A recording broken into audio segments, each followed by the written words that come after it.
Hello friends, मैं Mansi Maurya and now you are watching M.M education YouTube channel. तो friend, जैसा कि आप स्क्रीन पर देख रहे हैं, हम पढ़ने जा रहे हैं लैक ओपेरॉन। और हाँ, अगर अभी तक आप चैनल पर नए हैं तो चैनल को सब्सक्राइब कर लीजिए, बेल आइकन पर प्रेस कर लीजिए, जिससे आपको वीडियोस के नोटिफिकेशंस मिलते रहें और आप हमारे साथ बने रहें। ओके, तो हम पढ़ते हैं लैक ओपेरॉन। तो यार, जैसा कि मैं बोलती हूँ कि भाई नाम में ही सब कुछ होता है, तो वैसे हम यहाँ पर नाम का मतलब देख लेते हैं, बाकी सारी बातें आगे करते हैं। तो यहाँ पर लैक मीन्स क्या होता है बात कर लें। Lac means nothing but lactose. As we know, lactose is enzyme. तो यहाँ पे लैक ओपेरॉन में क्या है, कैसे है, इसका नाम, ये मतलब लैक से लैक्टोज क्यों पड़ा, सारी बातें करेंगे। बस आप बने रहिए लास्ट तक। Okay, and operon is a system. तो मैं बात करूं तो लैक ओपेरॉन में हम डायरेक्ट रिलेट कर पाते हैं जेनेटिक्स से। क्यों? क्योंकि मैं आपसे बात करूं तो मैं आप लोगों को बता चुकी हूं कि मोनोसिस्टोनिक एंड पॉलीसिस्टोनिक। अभी मोनोसिस्टोनिक एंड पॉलीसिस्टोनिक क्या है? ओके, मोनोसिस्टोनिक एंड पॉलीसिस्टोनिक को अभी यहाँ पे रखिए आप, अभी बात करती हूँ आपसे। ओके, तो यार देखो क्या होता है कि एक स्पेसिफिक जीन, एक अलग प्रोटीन को कोड करता है। ऐसा नहीं है कि सारे जीन सारे प्रोटीन के लिए कोड करेंगे। बातें समझ रहे हो आप?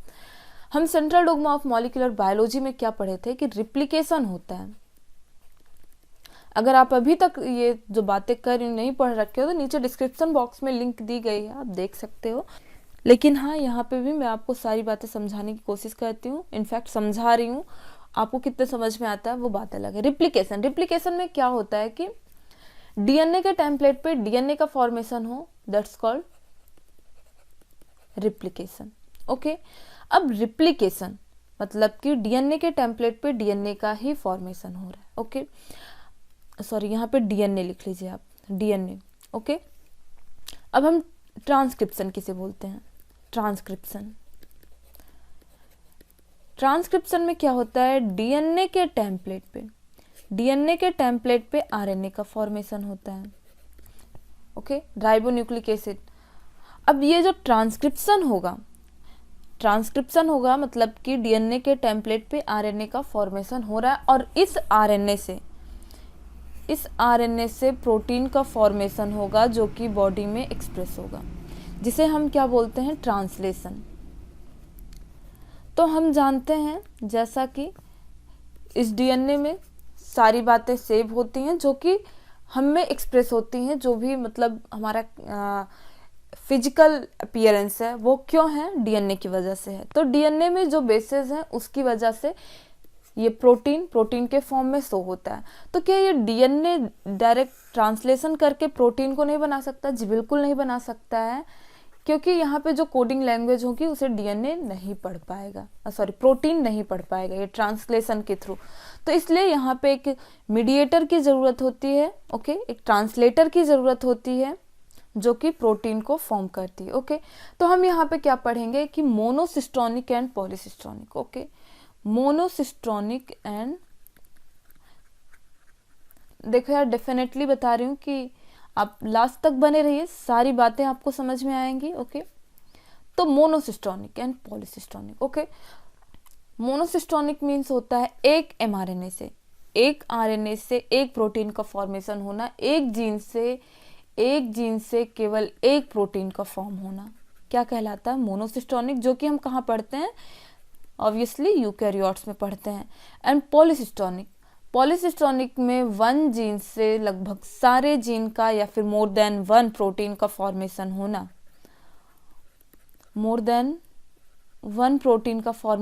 क्या कहलाता है? पॉलीसिस्टोनिक कहलाता है। तो हमें लैक ओपेरॉन में यही देखना है कि एक जीन से हमें कई सारे प्रोटीन फॉर्म होते दिख रहे होंगे। यहाँ पे जैसा कि हमने बात की कि ये जो मोनोसिस्टोनिक है, एक जीन से एक प्रोटीन हमें कहाँ देखने के लिए मिलेगा? मोनोसिस्टोनिक में। एंड एक जीन से मोर देन वन प्रोटीन हमें कहाँ देखने के लिए मिलेंगे? Prokaryotes,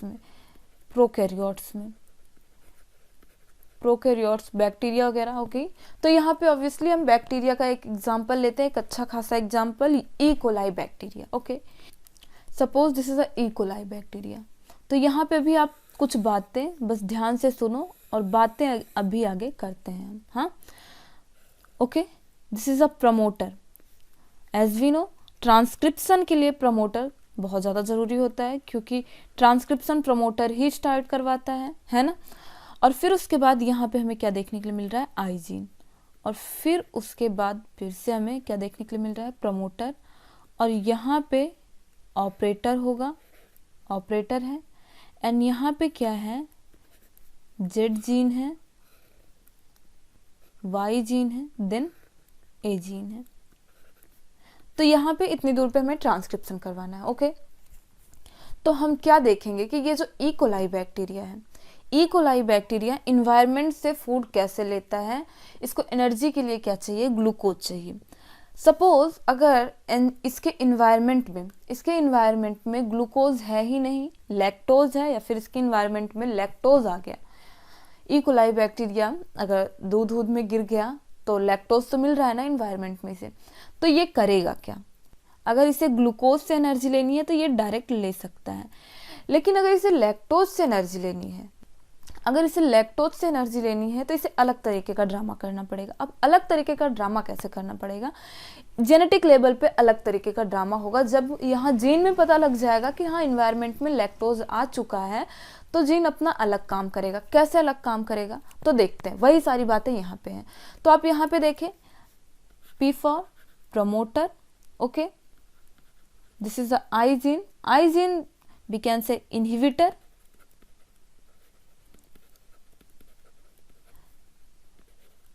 promoter, again promoter, and यहाँ पे ये क्या है, ऑपरेटर, हम पहले ही बात कर चुके थे। This is a Z gene, Y gene and A gene, जो कि ऑपरेटर इसे आगे बढ़ाएगा। तो हम क्या देख रहे हैं कि अगर इन्वायरमेंट में लैक्टोज एंजाइम है तब ई कोलाई बैक्टीरिया कैसे काम करेगा।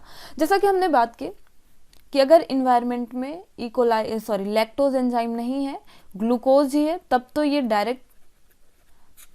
डायरेक्ट ग्लूकोज से एनर्जी ले लेगा।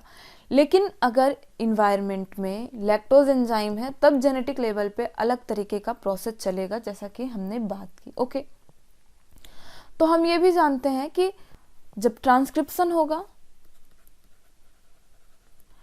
ट्रांसक्रिप्शन से एक अलग तरीके का mRNA बनाया जाएगा। जैसा कि हमने पीछे बात की, ट्रांसक्रिप्शन के प्रोसेस में एक अलग तरीके का RNA बनेगा, और वो मतलब स्पेसिफिक RNA बनेगा, और वो स्पेसिफिक RNA स्पेसिफिक प्रोटीन बनाएगा, और उसी स्पेसिफिक प्रोटीन के जरिए यहाँ पे लैक्टोज से एनर्जी ली जाएगी। कैसे ली जाएगी, वही सारी बातें देखते हैं। तो देखो यार, यहाँ पे ये जो आई जीन है ना, ये प्रमोटर यहाँ पे ट्रांसक्रिप्शन स्टार्ट करेगा। तो यहाँ पे ऐसे ऐसे कुछ कोड होंगे, कुछ बेसेस होंगे, जिसके हिसाब से यहाँ पे ये जो डीएनए का जो स्टैंड एज अ टेम्पलेट काम कर रहा होगा, वहाँ पे कुछ कोड दिए होंगे, जिसके हिसाब से ये आई जीन एक mRNA पास करेगा, mRNA का फॉर्म करेगा, mRNA का फॉर्मेशन जब करेगा यहाँ पे, तो जिसे हम ये suppose this is a mRNA, okay. तो ये mRNA, ये जो mRNA है अब करेगा ट्रांसलेशन, ये mRNA अब करेगा ट्रांसलेशन। तो अब ट्रांसलेशन के जरिए ये जो है एक प्रोटीन बनाएगा, जिसका नाम क्या होगा, suppose this is a protein, जिसका नाम क्या होगा, रिप्रेसर प्रोटीन। क्या नाम होगा, रिप्रेसर प्रोटीन, ओके। अब यहाँ पे इसके नाम से आपको कुछ बातें समझ में आ रही है, कुछ ना कुछ ये रिप्रेस करेगा, कुछ ना कुछ ये किसी ना किसी प्रोसेस को रिप्रेस करेगा। देन फिर से हमें यहाँ पे क्या देखने के लिए मिल रहा है, प्रमोटर। हमें यहाँ पे क्या देखने के लिए मिल रहा है, प्रमोटर देखने के लिए मिल रहा है। मैं कलर चेंज कर लूँ, ओके। हमें प्रमोटर देखने के लिए मिल रहा है, और यहाँ पे क्या है, ऑपरेटर। तो ये प्रमोटर यहाँ पे फिर से ट्रांसक्रिप्शन करवाएगा, जैसा कि हम पीछे देख चुके हैं। यहाँ पे हमें ऑपरेटर देखने के लिए मिल रहा है, मतलब कि ये ऑपरेटर इस प्रोसेस को, ट्रांसक्रिप्शन को आगे ले जाएगा, है ना। लेकिन अगर ये रिप्रेशन यहाँ ऑपरेटर पे आके बाइंड हो जाता है, ये रिप्रेसर यहाँ, मैं यही कलर डालूँ यहाँ पे, ये रिप्रेसर अगर इस ऑपरेटर पे आके बाइंड हो जाता है, ओके, अगर ऑपरेटर पे बाइंड हो जाता है और इस प्रमोटर को मना करता है कि देखो मैंने क्या बात की थी कि प्रमोटर ही ट्रांसक्रिप्शन करता है। ट्रांसक्रिप्शन का प्रोसेस कौन आगे लेके जाता है? प्रमोटर। लेकिन यहाँ पे पहले ही इसके रास्ते में पहले ही लॉक लग गया है। कौन? यहाँ पे रिप्रेसर प्रोटीन आके बाइंड हो गया है। ओके, तो यहाँ पे क्या होगा कि ये जो जेड एंजाइम है, वाई एंजाइम है, ए एंजाइम है, ये काम करना बंद कर देगा। तो यहाँ पे ना ट्रांसक्रिप्शन होगी। ऑब्वियसली अब अगर ट्रांसक्रिप्शन नहीं हो रही है तो ट्रांसलेशन ही किसका होगा? ट्रांसलेशन भी नहीं होगा, ना ही ट्रांसक्रिप्शन होगा। क्यों नहीं होगा? क्योंकि जैसा कि हम यहाँ पे देख रहे हैं, आई जीन एक्टिव हो रहा है।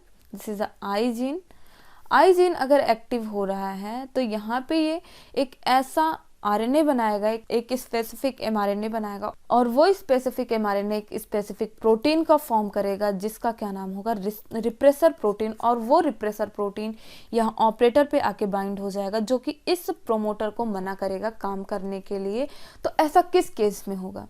जब इन्वायरमेंट में ग्लूकोज प्रेजेंट होगा, जब इन्वायरमेंट में ग्लूकोज प्रेजेंट होगा। ओके, अब क्या देखते हैं, अगर इन्वायरमेंट में लैक्टोज प्रेजेंट है तो क्या होगा? अगर इन्वायरमेंट में लैक्टोज प्रेजेंट है तो देखो यार, यहाँ पे मैंने क्या बात की कि यहाँ पे जब ऑपरेटर पे रिप्रेसर बाइंड हो जाता है तो ये प्रमोटर काम करना जब बंद कर देगा तो ऑब्वियसली आगे के काम नहीं होंगे। यहाँ पे ये प्रमोटर जब काम नहीं करेगा, मतलब कि ट्रांसक्रिप्शन नहीं करेगा, क्योंकि यहाँ पे इस ऑपरेटर पे रिप्रेसर बाइंड हो गया तो ऑब्वियसली काम करने ही नहीं दे रहा है। अब सपोज इस ऑपरेटर से ये रिप्रेसर, यहाँ पे ये जो रिप्रेसर था ये हट चुका है। जैसा कि मैंने क्या बात की, इस ऑपरेटर से रिप्रेसर हट चुका है। रिप्रेसर कैसे हटा उसकी बातें अभी हम करते हैं। रिप्रेसर कैसे हटा वो सारी बातें करते हैं। तो यहाँ से मैं क्या बात करती हूँ कि इस ऑपरेटर से ये रिप्रेसर अपनी जगह वापस आ चुका है। अब इस ऑपरेटर पे रिप्रेसर नहीं है, यहाँ पे वापस आ गया। तो ऑब्वियसली ये प्रमोटर काम करेगा, ट्रांसक्रिप्शन करेगा। अब यहाँ पे क्या होगा? ट्रांसक्रिप्शन होगा। यहाँ पे क्या होगा? ट्रांसक्रिप्शन होगा। तो यहाँ पे अब ये किसका फॉर्मेशन करेगा? अब ट्रांसक्रिप्शन हो रहा है तो एक स्पेसिफिक एमआरएनए का यहाँ पे फॉर्मेशन होगा। हाँ जी, बिल्कुल होगा। तो मैंने आपसे क्या बात की थी कि एक एमआरएनए से, एक आरएनए से एक से ज़्यादा प्रोटीन का बनना क्या कहलाता है? पॉलीसिस्टोनिक कहलाता है ना। एक आरएनए से एक से ज़्यादा प्रोटीन का फॉर्म होना क्या कहलाता है? पॉलीसिस्टोनिक कहलाता है। तो यहाँ पे हम वही देखेंगे। इसे हम क्या बोलेंगे? लैक एमआरएनए बोलेंगे। ओके, तो यहाँ पे हम देखते हैं कौन कौन से प्रोटीन का फॉर्मेशन हो रहा है। एक तो यहाँ पे एक प्रोटीन का फॉर्म हो रहा है बीटा गैलेक्टोसाइडेज,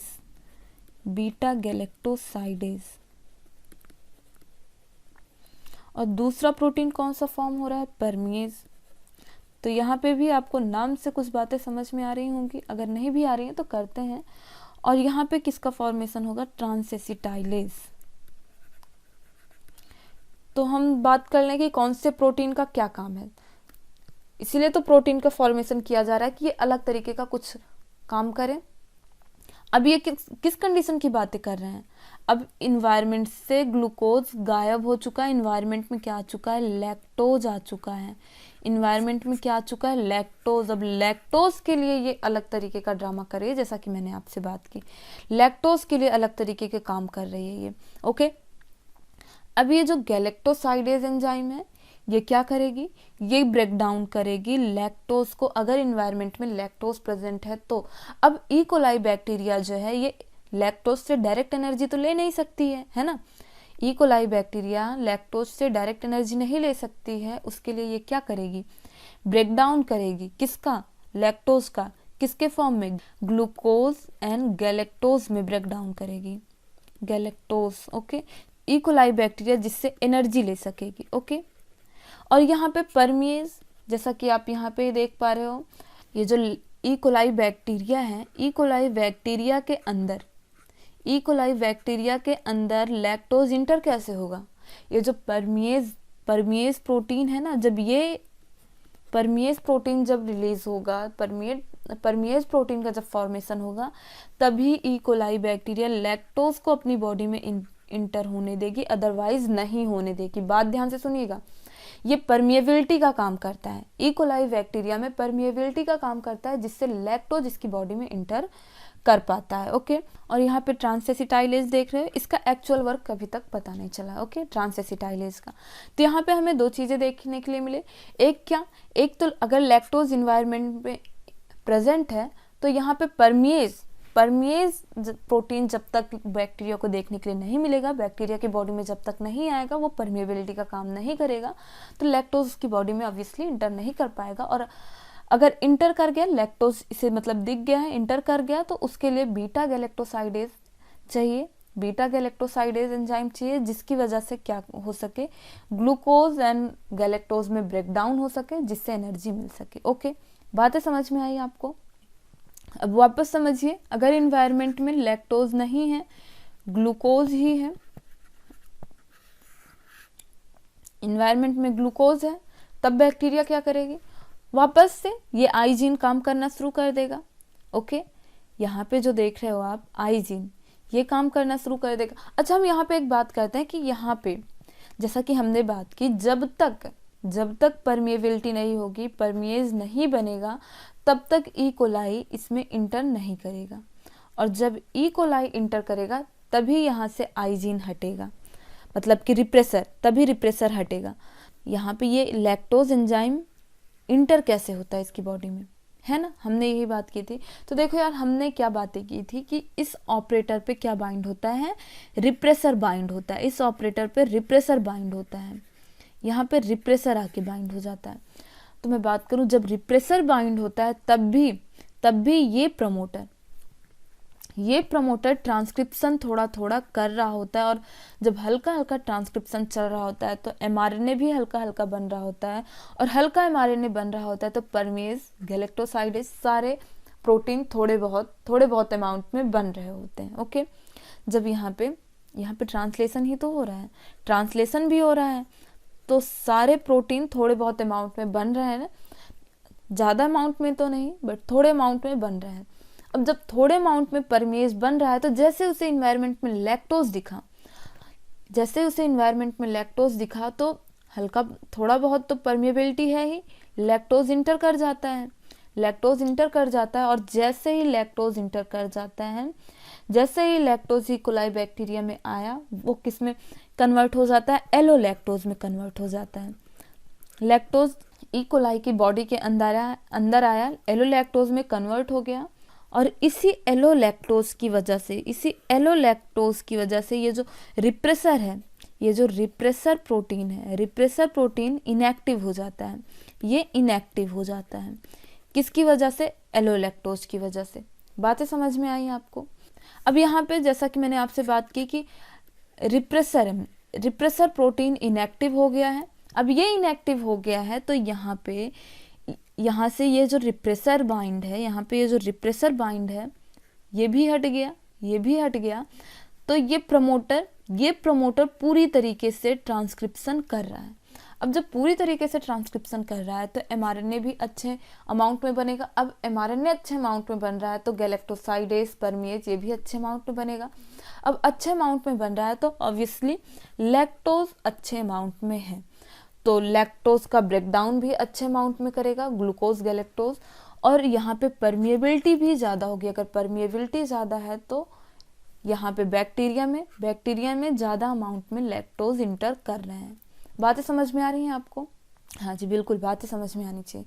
जैसा कि मैंने बात की कि अगर इन्वायरमेंट में ग्लूकोज है और लैक्टोज नहीं है, लैक्टोज फिर से चला गया, लैक्टोज इन्वायरमेंट में फिर से चला गया, तो यहाँ पे आपको क्या देखने के लिए मिलेगा कि अगर इन्वायरमेंट से लैक्टोज चला गया है, कम अमाउंट में है, बहुत कम अमाउंट में है, तो यहाँ पे एमआरएनए का फॉर्मेशन भी कम हो जाएगा, तो उसी हिसाब से गैलेक्टोसाइडेज, परमिएज, इनका भी फॉर्मेशन होगा। तो उसी हिसाब से अगर परमिएबिलिटी कम है, तो उसी हिसाब से लैक्टोज का इंटर भी होगा, एलोलैक्टोज का फॉर्मेशन नहीं होगा, एलोलैक्टोज में लैक्टोज कन्वर्ट नहीं होगा, तो रिप्रेसर फिर से एक्टिव हो जाएगा। जो इनएक्टिव फॉर्म में था, ये फिर से एक्टिव हो जाएगा, बोलेगा वाह मज़ा आ गई, अब तो एलोलैक्टोज चला गया, फिर से मैं कहाँ जाके बाइंड हो जाता हूँ, इस ऑपरेटर पे। ये ऑपरेटर अभी तक बहुत फुदक रहा था, ये प्रमोटर अभी तक बहुत काम कर रहा था, अब फिर से ये इसे मना करेगा कि अब तुम्हें काम नहीं करना है, अब मैं फिर से वापस आ गया हूँ। कौन? यहाँ पे रिप्रेसर आके बाइंड हो गया ऑपरेटर पे। ऑपरेटर पे क्या आके बाइंड हो गया है? रिप्रेसर। अब इसे अगर इन्वायरमेंट में ग्लूकोज दिख रहा है तो ये डायरेक्ट ग्लूकोज से एनर्जी ले लेगा, फालतू की अपनी एनर्जी वेस्ट नहीं करेगा। ओके, बातें समझ में आई आपको? हाँ जी, बिल्कुल बातें समझ में आनी चाहिए। देखो यार, अगर मैं बात करूँ कि ये जो लैकोपेरॉन है ये निगेटिव रेगुलेटरी जीन है। क्यों? क्योंकि देखो ये क्या होता है कि ये जो जीन होता है ये फुल टाइम ऑफ रहता है जब इसे ज़रूरत पड़ती है। ज़रूरत कब पड़ती है? जब इसे इन्वायरमेंट में लैक्टोज दिखता है। जब इसे इन्वायरमेंट में लैक्टोज दिखता है तो ये एक्टिव हो जाता है। अगर इन्वायरमेंट में लैक्टोज नहीं है, अगर इन्वायरमेंट में लैक्टोज नहीं है तो ये रिप्रेसर क्या करता है? इस प्रमोटर को इनएक्टिव कर देता है। यहाँ पे ये जो सारे जीन प्रेजेंट हैं तब के लिए ये सारे जीन इनएक्टिव हैं। ZYA, ये तीनों जीन याद रखिएगा, ZYA। ओके, आपके एग्जाम में पूछा जाएगा।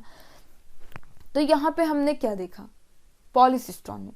पॉलीसिस्टोनिक का एक अच्छा सा एग्जाम्पल इकोलाई बैक्टीरिया।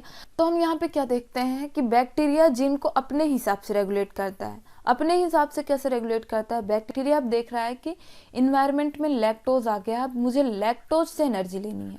बैक्टीरिया देख रहा है कि इन्वायरमेंट में लैक्टोज आ गया और मुझे लैक्टोज से एनर्जी लेनी है, तो उसी हिसाब से जीन को ऑन कर लेता है, इन सारे जीन को, और देखता है कि अगर इन्वायरमेंट में लैक्टोज नहीं है, मुझे ग्लूकोज से ही एनर्जी लेनी है, तो इन सारे जीन को ऑफ कर देता है, सारे जीन को ऑफ कर देता है।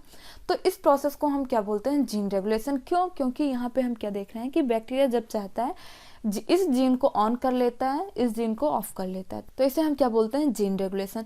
तो friends, it's all about lac operon. तो होप है आपको सारी बातें समझ में आई होंगी।